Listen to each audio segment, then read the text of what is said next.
For my COETAIL final project, I decided to do a redesign of our Humanities 9 Industrial Revolution unit using gamification principles to change the delivery and motivating elements in this unit of study.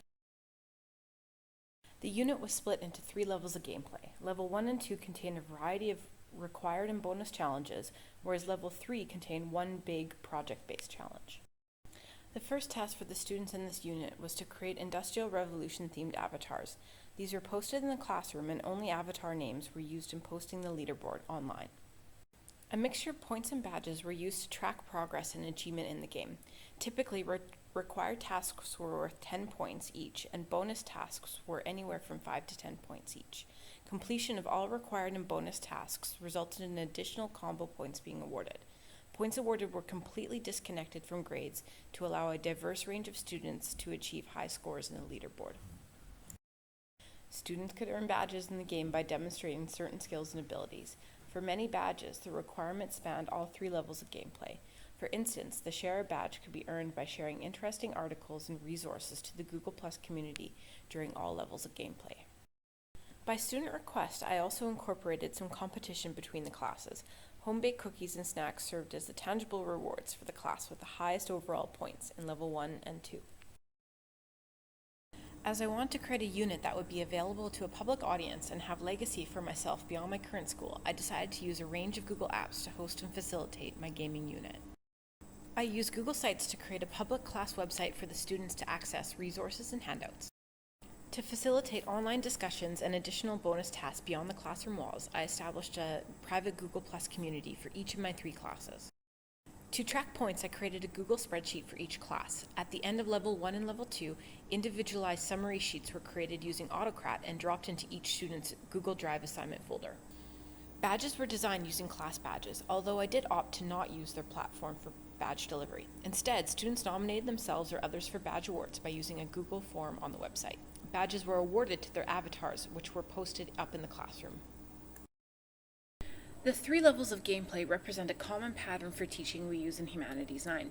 We start the unit with basic knowledge and focus on understanding and remembering, then transition to application and analysis, and lastly culminate with an inquiry project. In Level 1, the focus is on acquiring basic knowledge about the causes of the Industrial Revolution in Great Britain. This section of the game was very self-directed, and students progressed through various challenges at their own pace. The required missions were a mixture of individual and group work.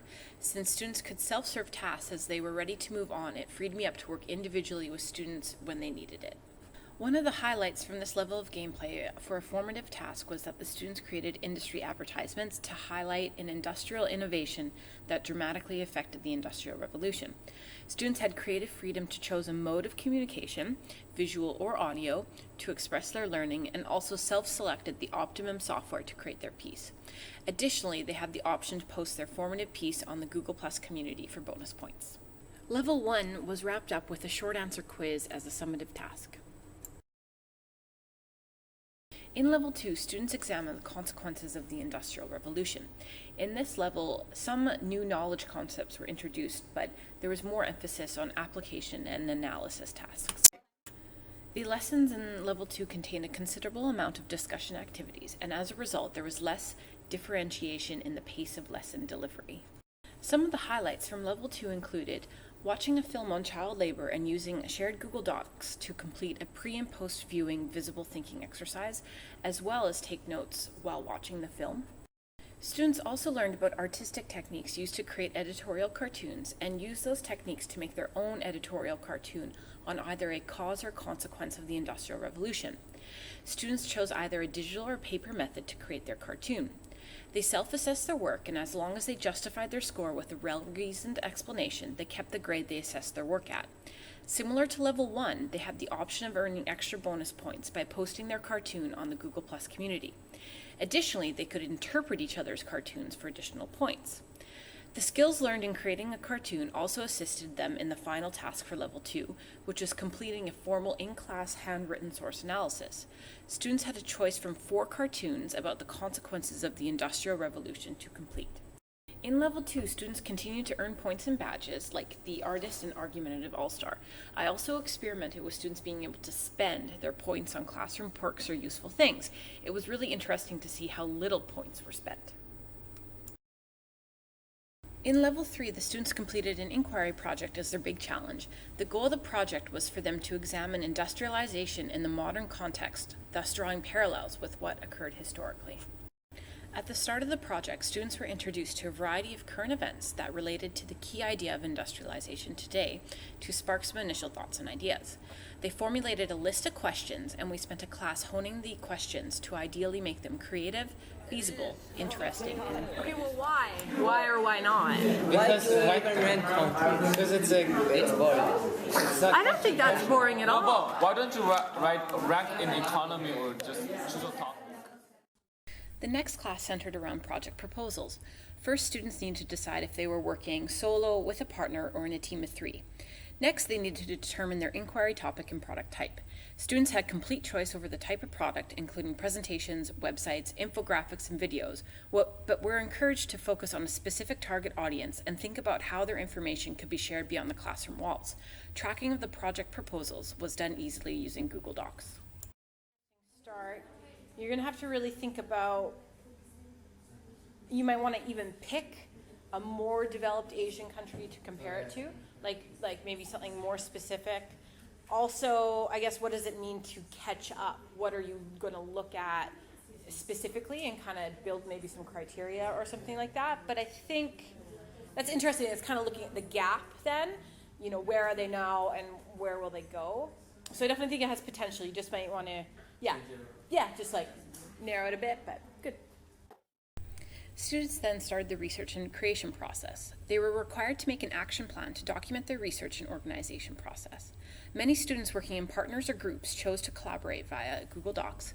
Other students created an action plan using Microsoft OneNote or Word, or simply used a paper notebook instead.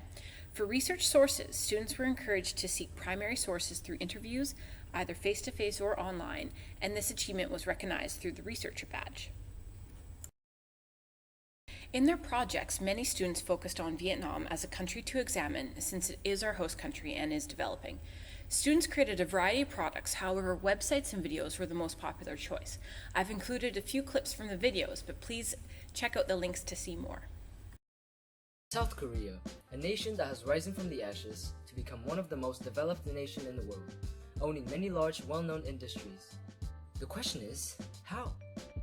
Was technology the direct cause of Korea's industrialization? Well, the answer to that is unfortunately not.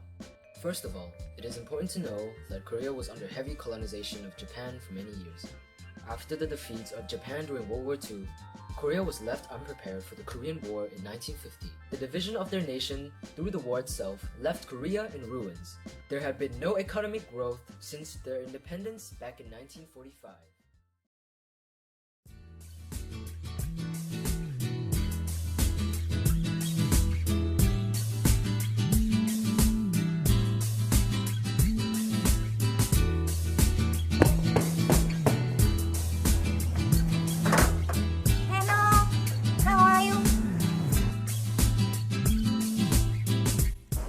Tháng 10 năm 1965 thì ra Hà Nội, xong đi làm, vừa học vừa làm.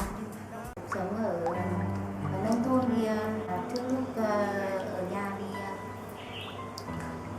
tôi đi cấy rồi đi làm thêm, đi làm sản xuất nông nghiệp ấy.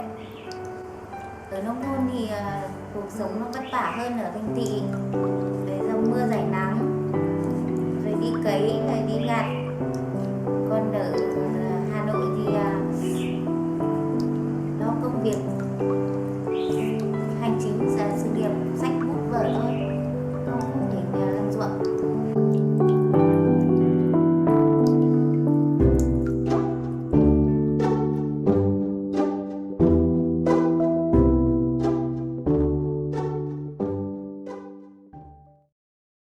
Vietnam has started to rapidly develop since the mid-1980s with a policy of Doi Mai, renovation, and new changes.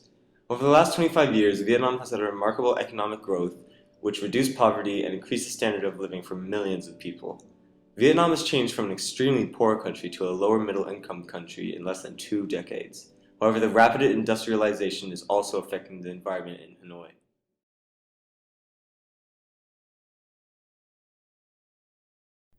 Overall, most students reported increased motivation and engagement during this unit. However, I do still wonder about the novelty effect of the game design and its impact on motivation. If all teachers ran a gamification unit, would it still have the same impact?